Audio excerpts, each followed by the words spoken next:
hendaklah para orang tua yang pertama kali mengajarkan Al-Fatihah kepada anaknya. Itu orang tua hendaknya yang paling pertama mengajarkan Al-Fatihah. Kenapa Al-Fatihah? Karena ini surat yang pasti akan dibaca sampai akhir usianya sepanjang dia sholat. Karena Fatihah itu termasuk rukun sholat ya. Seseorang mengajarkan sebuah ilmu, maka ketika ilmu itu bermanfaat dan diamalkan, yang mengajarkan pun juga akan terus mendapatkan aliran pahala di sisi Allah Subhanahu wa taala. Bismillahirrahmanirrahim. Assalamualaikum warahmatullahi wabarakatuh. Alhamdulillah alladzi anzala sakinata fi qulubil mu'minin liyazdadu imanan ma'a imanihim. Walillahi junudus samawati wal ard wa kana Allahu 'aliman hakima. Asyhadu an la ilaha illallah wahdahu la syarika lah wa asyhadu anna Muhammadan 'abduhu wa rasuluh alladzi la nabiyya ba'dahu.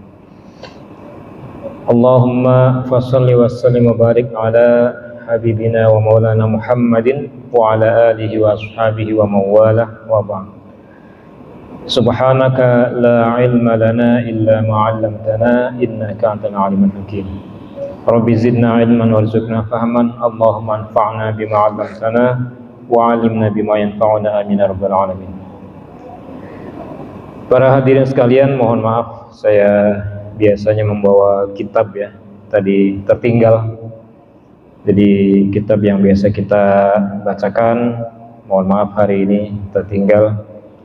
Untuk malam ini tematik berkaitan dengan bagaimana pendidikan dalam anak dan juga pentingnya regenerasi dalam Islam.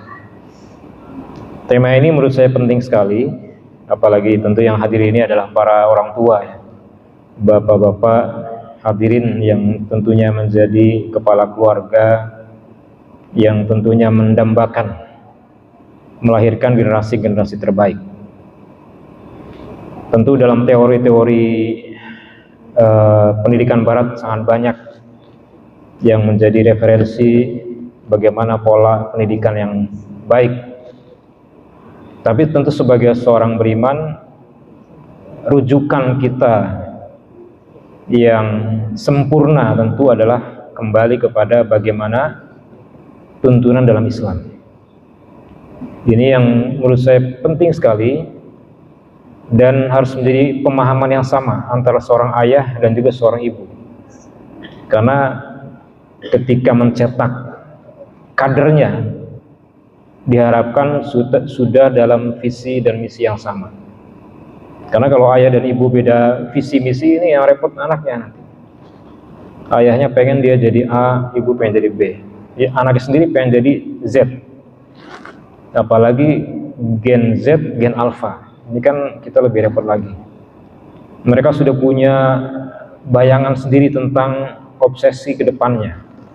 Sementara orang tua dalam bayangan-bayangan ketika dia dibesarkan. Maka seorang tua, maaf, orang tua itu harus bisa juga beradaptasi dalam konteks suasana kebatinan, suasana wawasan dari anak di zamannya, sesuai dengan zamannya. Jadi kita tidak bisa membawa anak kita ini harus dalam suasana zaman kita dibesarkan. Nah, ini saya memulai dengan sebuah kutipan dari Asar. Asar itu adalah berasal dari para sahabat. Hadis dari Rasulullah, asar dari sahabat. Ini dalam Al-Mustadrak Imam Hakim. Konteksnya zaman itu ketika Khalifah Umar bin Khattab radhiyallahu anhu. Beliau sebagai khalifah kedua menggantikan Sayyidina Abu Bakar As-Siddiq. Nah, beliau di zaman beliau memerintah atau memimpin diuji dengan sebuah kondisi perekonomian yang berat, mengalami paceklik yang sangat panjang, sehingga digambarkan zaman itu suasana Madinah ya, pusat pemerintahan Islam zaman itu di Madinah dalam keadaan kusam, berdebu. Karena begitu kering, paceklik panjang. Dan banyak terjadi kelaparan, krisis ekonomi. Ini tentu yang terjadi pada zaman-zaman kita. Kalau zaman kita, krisis ekonomi itu bukan sebab saja faktor alam, tapi lebih kepada mismanagement. Sedikit mengutip ungkapan dari, maaf agak sedikit politis ya, agak sedikit politik maksudnya. Ungkapan Abraham Samad, dia mantan ketua KPK, dikutip oleh pakar hukum Mahfud MD. Kalaulah tidak terjadi korupsi di sektor migas, di sektor tambang ya, tambang. Berarti tambang itu migas dan juga tambang yang lain seperti emas dan lain-lain. Kalau tidak terjadi korupsi, maka seluruh warga negara Indonesia itu sekolahnya gratis dari SMP sampai kuliah tanpa kecuali. Nah, ini realitasnya kan ya jauh ya. Nah, kalau zaman sekarang persoalannya beda, persoalan miskelola atau mismanagement. Dulu persoalannya lebih faktor alam, paceklik panjang. Nah, Sayyidina Umar bin Khattab radhiyallahu anhu dengan kondisi itu ingin mencari solusi. Maka beliau undanglah beberapa sahabat utama yang lain. Ya, mungkin gampangnya sekarang sih rapat kabinet lah, rapat tentang bagaimana mencari solusi atas krisis ekonomi yang ada. Karena sudah mungkin semacam sudah level resesi ya. Nah, ketika dipanggil para anggota kabinet atau para sahabat, beliau berkata kepada para sahabat, "Tamannau, hendaklah kalian atau marilah kita berangan-angan." Berangan-angan itu berarti sesuatu yang mungkin hal yang di luar jangkauan. Saking mencari solusi belum ketemu jalan, bahkan hal yang di luar jangkauan pun sudah sampaikan saja. Brainstorming lah begitu gampangnya, sesuatu yang kira-kira menjadi inspirasi dalam mencari solusi-solusi zaman itu. Karena dalam bahasa Arab namanya harapan itu ada dua ya, ada tamanni, ada taroji. Itu dalam bahasa Arab. Taroji itu harapan yang realistis. Misalnya saya ingin sekolah sampai selesai, saya ingin menjadi dokter, saya ingin menjadi profesor, itu sesuatu yang realistis. Tapi kalau ada namanya taman itu obsesi yang mungkin semacam utopia, semacam ilusi. Misalnya saya ingin menjadi Gatot Kaca, misalnya begitu. Itu contoh aja. Saya ingin menjadi seorang raja. Ya, kalau sekarang kan nggak mungkin jadi raja ya. Nah, bahasa beliau ini tamannau, marilah kita berangan-angan. Faja'alu kullu rajulin minhum yatamanna syai'an. Maka setiap sahabat yang ada di situ mereka menyampaikan angan-angannya. Saya ingin ruangan ini dipenuhi dengan emas berlian, sehingga saya bisa infakkan semuanya untuk membantu rakyat. Saya ingin emas sekian banyak untuk disumbangkan dalam rangka menyelesaikan persoalan ekonomi. Jadi hampir rata-rata yang disampaikan adalah obsesi dalam dimensi material. Nah, ini menarik kemudian apa yang disampaikan oleh Sayyidina Umar. Walakin atamanna, tapi aku berangan-angan. Atamanna baitan, aku berangan-angan rumah ini mamlu'an, dipenuhi dengan apa? Bukan emas, perak dan uang, bukan. Jadi berbeda dengan sahabat yang menyebutkan material, uang, perhiasan, hal yang sifatnya materi, tapi Sayyidina Umar menyebutkan mamlu'an rijalan misla Abu Ubaidah al-Jarrah, Salim Maula Abu Hudzaifah, kemudian Mu'adz bin Jabal. Akan tetapi aku berangan-angan ruangan ini dipenuhi oleh orang-orang. Jadi yang disebutkan itu adalah sumber daya manusia, human resources. Rijalan misla, laki orang-orang seperti, pertama beliau menyebutkan Abu Ubaidah al-Jarrah, kedua Salim Maula Abu Hudzaifah, ketiga Mu'adz bin Jabal. Nah, kenapa tadi di awal disebutkan dengan tamanna? Nah, beliau menyebutkan orang-orang itu yang sudah tidak ada, yang sudah wafat. Abu Ubaidah al-Jarrah, Salim Maula Abu Hudzaifah, Muaz bin Jabal semuanya sudah tidak ada, sudah syuhada, menjadi syahid dalam beberapa peperangan. Maka beliau menggunakan terminologi tamannau, marilah berangan-angan. Semua sudah tidak ada. Abu Ubaidah al-Jarrah, Salim Maula Abu Hudzaifah, dan Muaz bin Jabal. Nah, dari dialog ini sebenarnya ada pelajaran ya yang sangat berharga buat kita. Yang pertama tentu pelajaran tentang bagaimana solusi atas persoalan sebuah negeri. Maka dibutuhkan orang-orang dengan kapasitas yang memiliki skill-skill spesifik. Nah, kita coba ulas 3 nama ini. Pertama, Abu Ubaidah al-Jarrah. Beliau juga dijuluki sebagai Aminul Ummah, sebagai orang kepercayaannya umat. Al-Jarrah itu maknanya orang yang banyak luka, karena beliau adalah jenderal besar, seorang panglima perang yang tubuhnya penuh dengan luka, puluhan luka. Jadi kalau kita kan luka kena jarum udah jerit-jerit ya, luka kena pisau ngupas mangga kekupas sedikit, nah itu sakit sekali. Itu hanya kena pisau. Nah, beliau ini tubuhnya penuh luka dengan apa? Sabetan pedang, tombak, mungkin manjanik itu semacam ketapel besar ya, yang menggunakan pelontar, tombak, panah, pedang, pisau, dan seterusnya.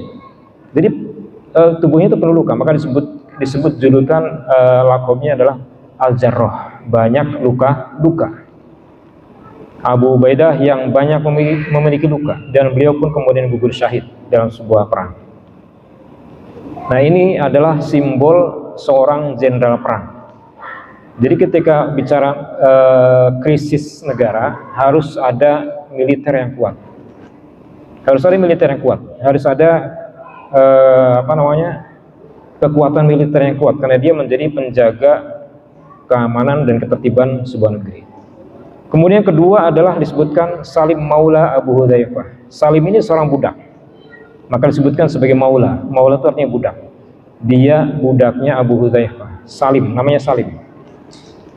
Seorang budak yang kemudian dibebaskan. Nah, Salim ini apa kepakarannya? Dia adalah pakar manajemen. Dan beliau pun salah satu ahli Quran. Kalau ahli Quran tentu banyak di zaman sahabat ya, sekarang juga sudah banyak, apalagi zaman sahabat. Ahli Quran banyak. Dan beliau salah satu sanad qiraat yang diambil dari sanad beliau, sahabat Salim. Dan dia juga dikenal sebagai seorang al-mudabbir, seorang pakar manajemen, pakar pemerintahan, yang ngerti masalah birokrasi. Karena bagaimanapun kuatnya militer, kalau tidak ada yang bisa ngerti birokrasi, urusan masyarakat bisa kacau.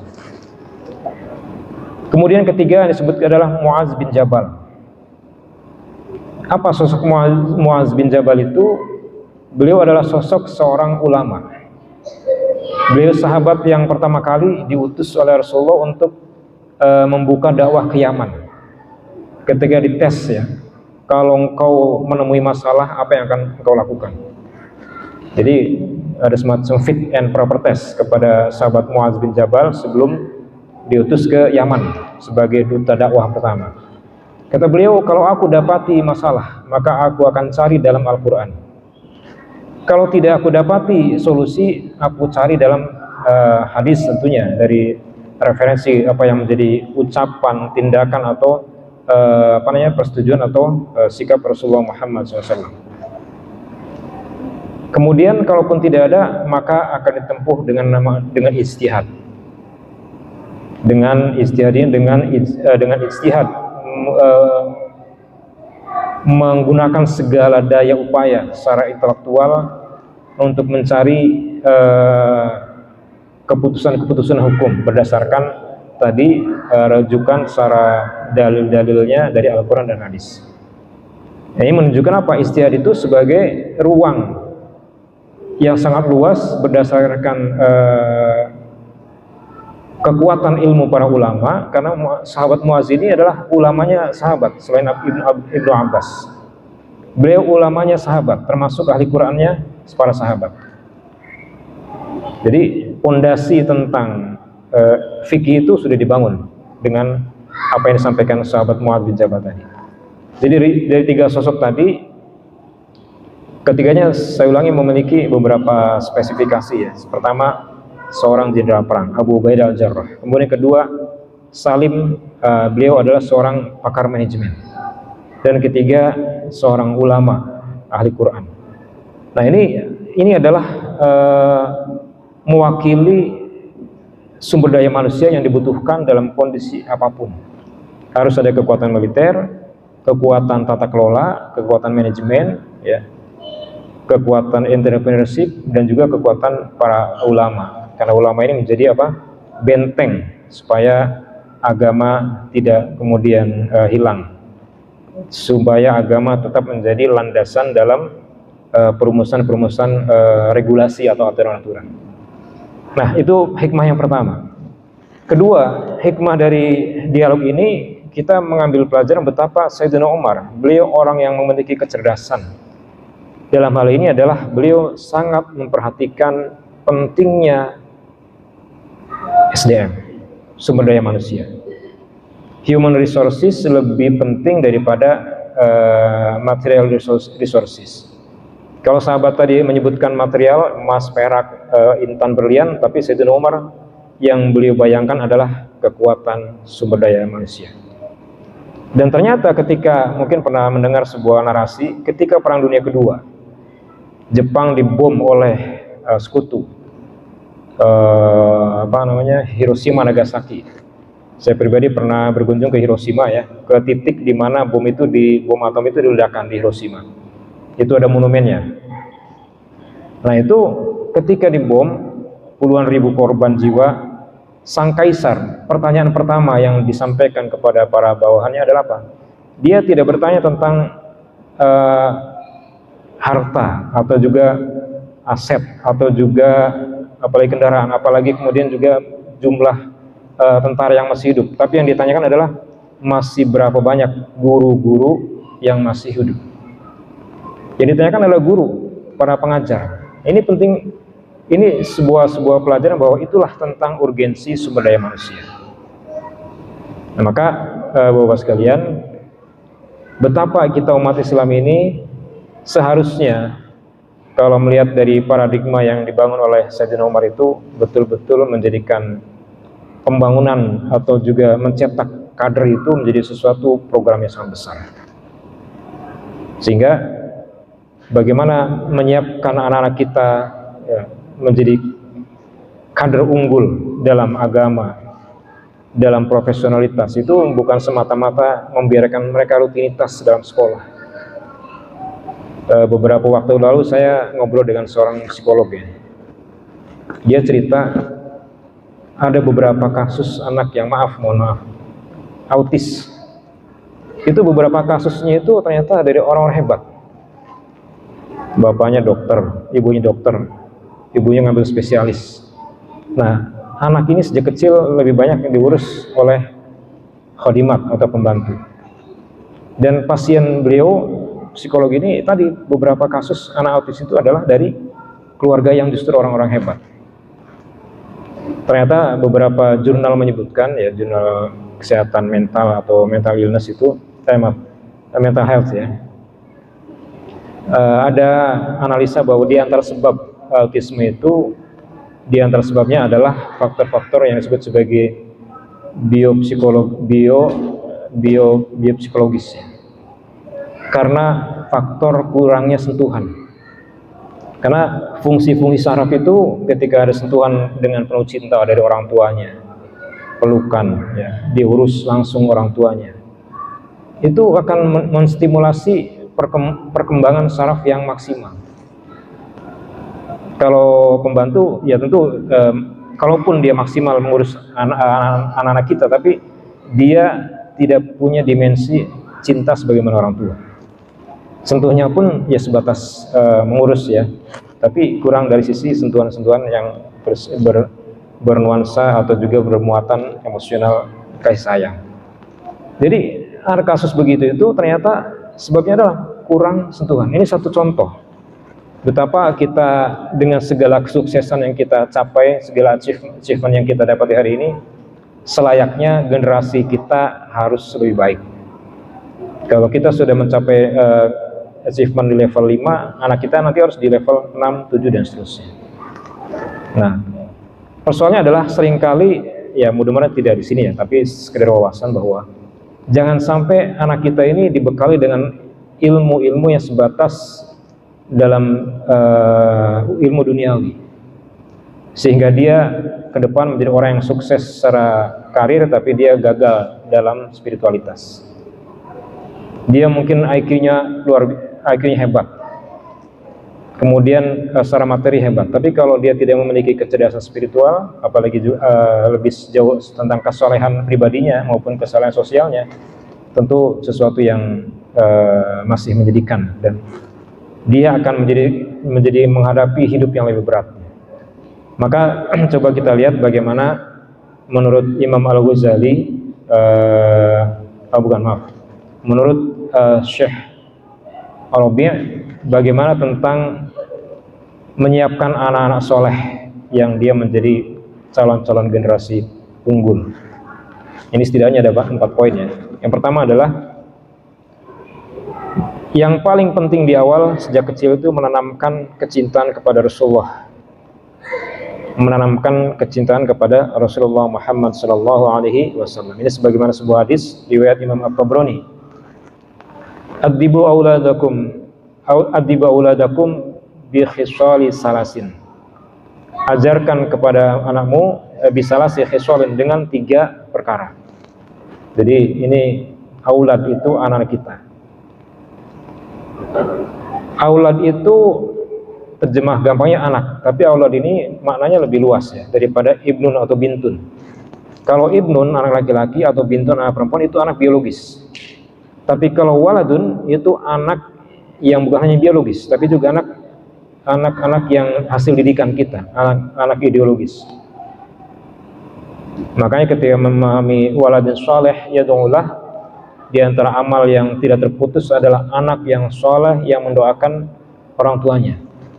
Ini sebagian ulama menerjemahkan bukan semata anak biologis, tapi anak didik, anak murid-murid kita, anak-anak yang kita bantu, yang kita berdayakan. Itu pun termasuk mengalir darinya, pahala itu mengalir terus. Doanya mengalir. Jadi mungkin bapak-bapak punya anak asuh ya, anak asuh atau yatim, anak asuh dari keluarga, dari kerabat yang kita besarkan, kita biayai. Itu termasuk waladun soleh yad'ulah. Karena saya ulangi tadi, kan dalam sebuah disebutkan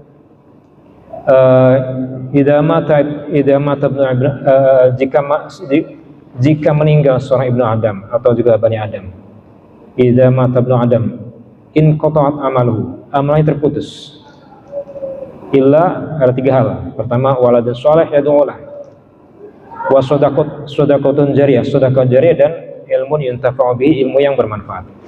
Nah, waladun soleh, anak yang pahalanya terus mengalir itu bukan hanya anak biologis atau anak dari hasil anak kandung kita, tapi juga anak-anak yang kita besarkan, anak asuh, anak yatim. Karena tinjauan secara fahmul ma'aninya, memahami makna lafaznya, ini tentu rujukan kita dari para ulama ya, bukan penafsiran pribadi. Mana walad itu adalah bukan hanya anak biologis. Kalau anak biologis itu ibnun, laki-laki, atau bintun, anak perempuan. Nah, di sini disebutkan oleh Rasulullah, kama qala Rasulullah SAW, adibu auladakum bisalasi khisalin, ajarkan kepada anakmu dalam 3 hal. Pertama, bihubbi nabiyhi, pertama mencintai nabinya. Jadi mencintai nabi itu tentu dalam makna semua upaya agar dia mengenali, mengikuti, dan juga mencintai. Kalau mencintai ini kan aspek hati, aspek afektif. Ketika seorang sudah mencintai sesuatu, maka dia akan menjadikan yang dicintai itu sebagai rujukan, sebagai tujuan, sebagai idola. Jadi sebelum anak-anak mengenal selebgram, artis K-pop, artis selebriti olahraga ya, NBA All Star, pemain bola di Liga Champion atau di La Liga, Bundesliga, Liga Eropa, dan seterusnya, sebelum mereka mengenal Marquez ya di MotoGP dan seterusnya. Yang paling awal adalah kecintaan kepada Nabinya Muhammad SAW. Karena disitulah dia akan bisa membangun kekuatan referensi tentang siapa yang menjadi rujukan. Nah, anak kita ini kan banyak yang sekarang begitu rentan ya, begitu fragile, mudah runtuh, dikit-dikit healing ya. Sedikit ada masalah mager, sedikit masalah pengennya jalan-jalan. Tidak sekokoh anak-anak zaman dulu. Begitu fragile, begitu mudah runtuh, mudah pecah gitu. Kenapa? Dia tidak punya referensi atau rujukan tentang siapa yang diikuti. Maka menjadikan Rasulullah yang paling awal dikenal itu adalah sebuah tahapan yang sangat mendasar, yang paling awal. Maka orang tua diharapkan ya, idealnya orang tua sudah dalam posisi terus-menerus belajar tentang Sirah Nabawi, sejarah perjalanan Nabi Muhammad SAW. Banyak yang bagus bisa kita ambil, misalnya dari kitab Ar-Rahiqil Makhtum Syekh Sofiyur Rahman Al-Mubarakfuri. Itu beliau termasuk penulis yang mendapatkan penghargaan dari Robitoh Alam Islami karena tulisannya bagus. Jadi Ar-Rahiqil Makhtum ini sudah ada terjemahannya, judulnya Sirah Nabawiyah. Bapak-bapak bisa cari di Shopee juga ada, atau di marketplace yang lain juga ada. Marketplace yang lain ada. Bisa dicari Sirah Nabawiyah Syekh Sofiyur Rahman Al-Mubarakfuri. Kemudian ada lagi judulnya Fiqhus Sirah dari Syekh Said Ramadan Al-Buti, ulama dari Suriah. Kalau Syekh Sofiyur Rahman itu dari India. Nah, ini Syekh Ramadan Al-Buti, kitabnya Fiqhus Sirah, itu sudah ada terjemahannya, bisa dicari. Fiqhus Sirah, tulisan Syekh Said Ramadan Al-Buti. Beliau ulama kontemporer dari Suriah yang gugur syahid sekitar 10 tahun yang lalu, ketika beliau mengajarkan dalam majelis rutinnya di masjid di Suriah ketika lagi lagi puncak-puncak konflik antara Sunni dan Syiah. Beliau lagi ngisi majelis Quran, dalam sebuah rutinitasnya itu mimbarnya dibom.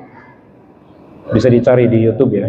Itu bahkan ada, karena dalam rekaman seperti ini di streaming, beliau sedang menyampaikan materi tafsir Quran yang beliau menjadi rutinitas beliau, kemudian diledakkan. Ada yang masang bom. Ya, itulah kengerian konflik di Timur Tengah itu seperti itu. Sunni Syiah bom-boman ya. Kalau di Indonesia hanya sekedar ya ribut-ribut di sosmed lah. Insya Allah tidak akan terjadi seperti di Timur Tengah. Jadi yang pertama adalah mencintai nabinya, kedua wa ahli baitihi, mencintai ahli baitnya, mencintai dzurriyyahnya. Nah, ini perlu juga menjadi perhatian ya Bapak-bapak sekalian. Kita jangan terjebak pada persoalan pecah belah umat. Persoalan nasab Rasulullah itu sudah selesai, tidak usah ikut-ikutan. Mari mencintai dzurriyyah Rasulullah, baik dari jalur Imam Hasan maupun Imam Husain. Imam Hasan itu jumlahnya tidak banyak, tapi masyhur. Di antaranya Sayyid Muhammad Al-Maliki, ulama Makkah, gurunya para ulama dunia. Syekh Abdul Qadir Al-Jilani, Imam Asy-Syadzili, itu dari jalur Imam Hasan. Yang banyak dari Imam Husain, itu yang di Indonesia ada para wali songo ya, Ma'dhumat Ham. Wali songo itu yang bukan dzurriyyah Rasulullah itu hanya 2. Hanya Sunan Kalijaga, memang beliau asli Nusantara, dan juga Sunan Muria. Yang lain itu min ahli baiti Rasulullah Muhammad SAW dari jalur Al-Madhan, juga nyambung ke Imam Ubaidillah. Termasuk diantara para habaib itu dengan sekian banyak, itu masyhur sekali. Dan itu sudah diakui nasabnya oleh para ulama dunia dari zaman ke zaman. Ulama Al-Azhar di Indonesia, juga para ulama Nusantara, Syekh Hasyim Asy'ari, Syekh Nawawi Al-Bantani, dan seterusnya. Itu sangat luas sekali. Jadi kita jangan sampai terjebak urusan-urusan yang memecah belah umat. Dan mencintai Ahlul Bait Rasulullah itu tentu bagian dari kecintaan kita kepada Rasulullah. Kemudian ketiga yang diajarkan kata Rasulullah adalah wa qiraatil Quran, membaca Al-Quran. Maka kita bersyukur pada zaman ini kita dihadapkan pada fenomena yang menggembirakan Bapak sekalian, di mana lembaga-lembaga tahfidz itu sudah sangat menjamur ya. Saya punya teman yang dulu dia juga pernah ikut ngaji lah di semacam majelis rutinan ya, pekanan itu pernah ikut ngaji ke saya, alhamdulillah. Beliau kemudian sekarang sudah punya rumah tahfidz Quran, jumlahnya sudah puluhan. Mungkin kalau jumlah santrinya mungkin lebih dari 400 anak. Dia mengkhususkan, dia tadinya seorang karyawan bank syariah ya, BSI. Kemudian dia resign dan mengkhususkan berkhidmat mengurusi rumah tahfidz Quran. Anak-anak usia SD ya, itu tahfidz minimal juz 30. Tentu tahfidz ini fase setelah tahsin dulu baru tahfidz. Ini contoh di Indramayu. Di banyak daerah begitu luas program-program takhusus tahfidz. Pesantren tahfidz juga banyak sekali di banyak kota. Ini fenomena yang 30 tahun yang lalu mungkin belum tergambarkan. Kalau yang usia-usia mungkin sama dengan Pak Haji Fakih atau Pak Burhan dan lain, 20 tahun yang lalu kayaknya belum ada gambaran bahwa akan terjadi menjamurnya lembaga-lembaga tahfidz Al-Quran. Ini tentu menggembirakan ya. Nah, ada seorang imam masjid Haramain namanya Syekh Ajami. Beliau memberikan nasihat, hendaklah para orang tua yang pertama kali mengajarkan Al-Fatihah kepada anaknya.